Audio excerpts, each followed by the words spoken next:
आज की प्रेस वार्ता कांग्रेस और कांग्रेस के अतीत के डॉक्टर भीमराव अंबेडकर भारत रत्न जी के प्रति जो उनका अपना प्रारंभिक काल से उनके समय से जो अंबेडकर जी के प्रति दुर्भाव था, उस दुर्भाव को लेकर के ही मैं विस्तार से बात करना चाहूँगा।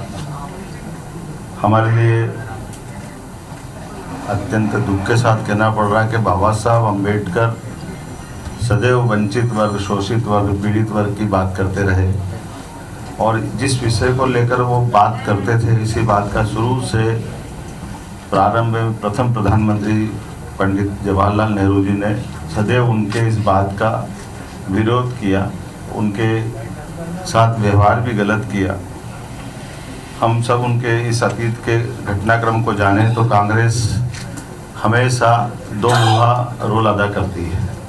आज वोट के खातिर अंबेडकर जी की बात कर रही है, लेकिन अंबेडकर जी के प्रति कांग्रेस ने क्या क्या किया, कुछ बानगी बताना चाहूँगा। जवाहरलाल नेहरू जी ने उनको जो स्वयं अंबेडकर जी ने इस बात को कोट भी किया है कि मैं मूल रूप से वित्त का और उद्योग के बारे में जानकार था, लेकिन उनको न तो उद्योग का काम दिया न वित्त का काम दिया।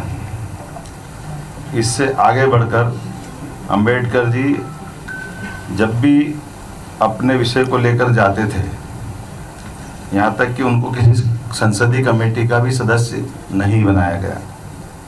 उन्हें कानून मंत्रालय तो दिया है, लेकिन उसमें भी ईमानदारी से काम नहीं करने दिया। हिंदू कोड बिल जब भी उनने बात करने की बात कही तो उनके स्वयं के शब्दों में जो उनने लिख करके भी दिया है, उन्होंने अपने कहा कि उसमें केवल धर्म विशेष के मुस्लिम बंधुओं की बात करते थे, हिंदुओं की, एससी की, एसटी की, जो वो विस्तार से उनके हक की बात करना चाहते थे, कांग्रेस ने उसको तवज्जो नहीं दी। जो उनने अपनी पुस्तक में भी कोट किया है कि ये केवल एक ही वर्ग को संतुष्टि करने से बात नहीं बनेगी। इसी प्रकार से धारा 370, पाकिस्तान का बनना, इन सारी बातों को बाबा साहब ने पसंद नहीं किया था, लेकिन हम सब जानते हैं कि ये किसकी इच्छा से हुआ है। और ये स्थिति बनी कि जो वो चुनाव लड़े 52 में, उस 52 के चुनाव में भी कांग्रेस के तत्कालीन प्रधानमंत्री ने खुल करके विरोध करके उनको चुनाव हराने का प्रयास किया। बाद का उपचुनाव हुआ, उपचुनाव में भी उनको चुनाव हराने का प्रयास किया। बाद के समय में काजोलकर जी उनके साथ चुनाव में लड़े थे। काजोलकर जी का कोई अलग से पहचान नहीं है, लेकिन काजोलकर जी को पद्म विभूषण भी दिया गया। एक ही बार चुनाव जीते, उनका कोई उल्लेखनीय योगदान नहीं है, लेकिन फिर भी ये कोट करने वाली बात है कि बाबा साहब का समूचे समाज के किए गए योगदान को अवॉइड करते हुए एक तरह से उनके बारे में, यहाँ तक कि जब उनका इस्तीफा मंजूर कर रहे थे तब उन्होंने तत्कालीन गवर्नर से कहा था कि इससे कोई फर्क नहीं पड़ेगा। ये एक ऐसी चीज़ है जिसके बारे में डॉक्टर BC राय को पत्र लिखा है, अंबेडकर जी के इस्तीफे से कोई फर्क पड़ने वाला नहीं है।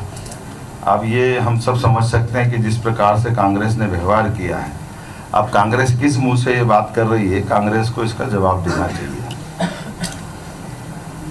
कांग्रेस ने बात के क्रम में भी, हम सब जानते हैं, अंबेडकर जी के समय पे भी और अंबेडकर जी के बाद में भी उनके स्वयं के लिए ये तो बड़ा घोर आश्चर्य की बात है, पंडित जवाहरलाल नेहरू जी ने अपने स्वयं रहते रहते खुद को भारत रत्न दिलवाया। बाद में इंदिरा गांधी जी आई, उन्होंने भी भारत रत्न अपना उनको मिला। उनके बेटे राजीव गांधी को भी भारत रत्न मिला। बात के क्रम में आपको सबको मालूम ही है, वो तो 1991 की बात अगर याद करें, नरसिम्हा राव जी की सरकार नहीं होती तो तो सरदार वल्लभ भाई पटेल और अब्दुल कलाम आज़ाद, इनकी भी नेहरू जी से कम बनती थी। अगर ये होते तो कांग्रेस की सरकार होती या इनके अपने परिवार से कोई होता तो उनके भारत रत्न उस समय भी नहीं दिया जाता। अर्थात इनकी देहावसान हुआ 50 के दशक में, 60 के दशक में, और 40 साल सरदार वल्लभ भाई पटेल को भी भारत रत्न देने में कांग्रेस के एक परिवार के बाहर की ताकत के भरोसे लगा है। अब्दुल कलाम जी का भी वही हाल हुआ। लेकिन और आगे बढ़कर देखता हूँ तो सरदार वल्लभ भाई पटेल, अब्दुल कलाम आज़ाद, बाद के क्रम में स्वर्गीय अटल बिहारी वाजपेयी जी ने न केवल भारत रत्न दिया बाबा साहब अम्बेडकर को, यूपीए की सरकार की तुलना में एनडीए की सरकार संयुक्त दलों को सहमत करते हुए समान रूप से जिनने ऐतिहासिक काम किया और ऐसे अतीत के अंदर जिनने भी बड़ा काम किया, मुझे इस बात की प्रसन्नता है कि हमारे यशस्वी प्रधानमंत्री ने नेताजी सुभाष चंद्र बोस को भी भारत रत्न दिया है। और ये वो बातें हैं जिसके आधार पर अपने लिए कोई भी दल का हो, हम सब जानते हैं प्रणब मुखर्जी के प्रति भी नरेंद्र मोदी जी ने उदारतापूर्वक उनको उस पद से नवाजा है। हमारे द्वारा सरकार जब बनती है तो सरकार के लिए बड़ा मन चाहिए, और अंबेडकर जी ने तो उस समय के समाज को जोड़ करके, खासकर शोषित पीड़ित वंचित वर्ग के लिए, हम सब जानते हैं कि सुंदरलाल जी पटवा हमारे मुख्यमंत्री थे जिन्होंने महू के डॉक्टर अंबेडकर के जन्म स्थान को स्मारक बनाने की दिशा में कदम बढ़ाया। बाद में माननीय प्रधानमंत्री जी ने पंच तीर्थ करके इंग्लैंड में जहां उन्होंने शिक्षा ग्रहण की, चैत्य स्थल मुंबई, जन्म स्थान दीक्षा स्थल नागपुर, महू तो है ही, ऐसे 5 स्थान को पंच तीर्थ बनाने का काम हमारी पार्टी ने किया है। और इसके पीछे भाव ये है, आप कभी इस तरह से भी देख सकते हैं, अंबेडकर जी की बात कर रहे हैं तो अंबेडकर जी को लेकर के देश भर में जयंती मनाई जाती है या पुण्यतिथि मनाई जाती है। एक बार भी जयंती या पुण्यतिथि पे कभी आने का काम कांग्रेस के राष्ट्रीय अध्यक्ष जी ने नहीं किया। मध्य प्रदेश से एक बार यात्रा गुजर रही थी, तब जरूर महू रुके। अगर आप उनके तीर्थ पे जाने के भाव नहीं रखते तो आपकी श्रद्धा कैसी है? इसीलिए मेरा इतना ही निवेदन है,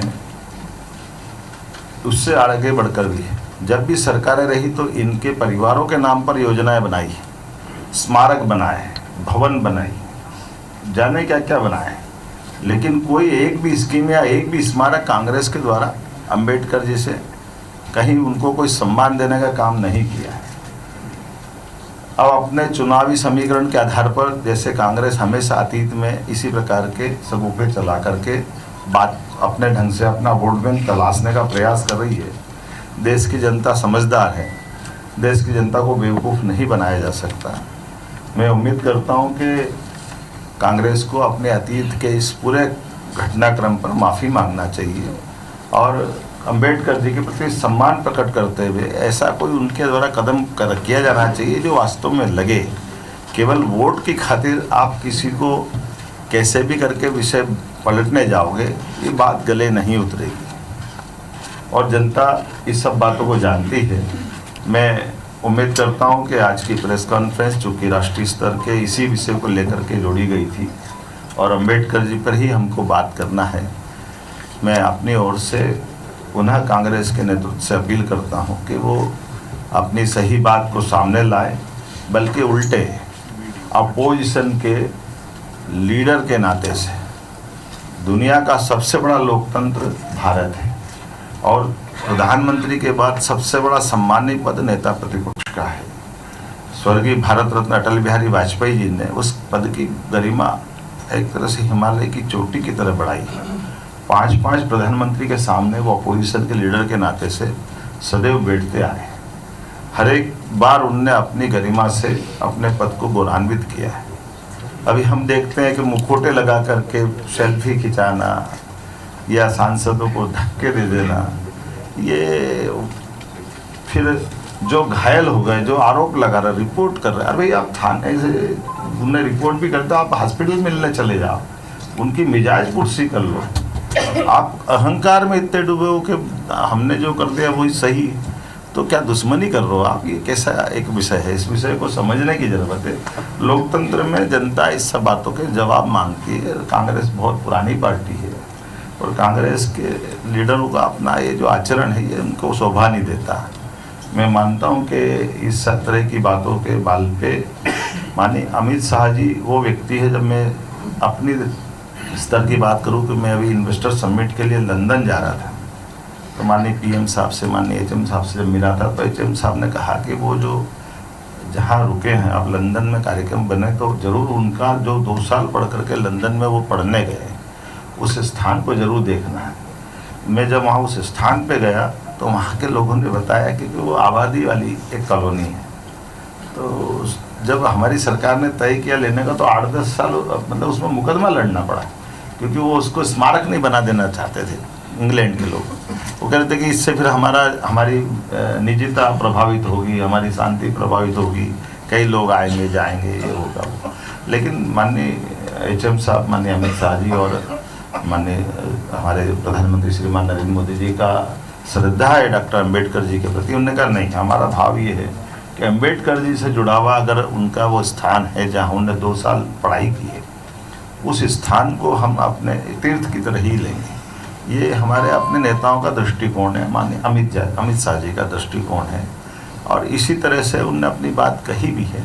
लेकिन कांग्रेस अपना तरीका लगाती है और जनता हर बार उनको मुँह की खानी पड़ती है। 14 हो जब उनकी सरकार चली गई पूरी तरह से, तब वो उनको मजाक बना रहे थे माननीय मोदी जी का, बीजेपी का। 2019 में वो हार गए, फिर भी मजाक बना रहे थे। अभी 2024 में हार गए, फिर भी उनके अपनी तरीके लग रहे हैं। तो मैं मान के चलता हूँ कि जनता फैसला कर देती है। बेहतर है कि भारतीय जनता पार्टी ने भी लंबे समय तक अपोजिशन में रहकर अपने संगठन रचना को बना के जनता के बीच में विश्वास हासिल करने का प्रयास किया। वो भी अपने तरह से लोकतंत्र में यही एक तरीका होता है, इन तरीकों से ही बढ़ा जाता है और जनता फैसला कर देती है, और जनता के फैसलों से ही लोकतंत्र में सरकारों का गठन होता है। सर, कांग्रेस का कहना है कि जब तक आप लोग माफी नहीं मांगेंगे तब तक उनका आंदोलन जारी रहेगा। अब यही तो सोचने वाली बात है कि माफी मांगने के लिए कांग्रेस क्या कह रही है, और माफी किसको मांगना चाहिए? आपके अतीत के उस काल से जिनने बाबा साहब के लिए जितने कष्ट उठाए बाबा साहब ने, आप उनको अपने कदम कदम पर दुख देते रहिए। आपने जिनने संविधान की अनुपम देन हमको दी, उनको चुनाव जीतने नहीं दे रहे हो। उपचुनाव में लड़े तो उपचुनाव में हराने जा रहे हो। उपचुनाव हो या मुख्य चुनाव हो, एक बार जो उनके सामने जीता उसको पद्म विभूषण दे रहे हो, खुद भारत रत्न ले रहे हो, अपनी परिवार में भी आगे वही परंपरा कायम रखा, ना बाबा साहब के योगदान के बारे में कोई स्मारक बना रहे हो। उनके समय भी कष्ट दिए, बाद में भी कष्ट दिए। तो अब इसके प्रति अम्बेडकर जी के प्रति कांग्रेस का क्या भाव है वो तो अपने आप ही स्पष्ट हो रहा है। और उसके बाद कह रहे कि बाबा साहब के लिए हम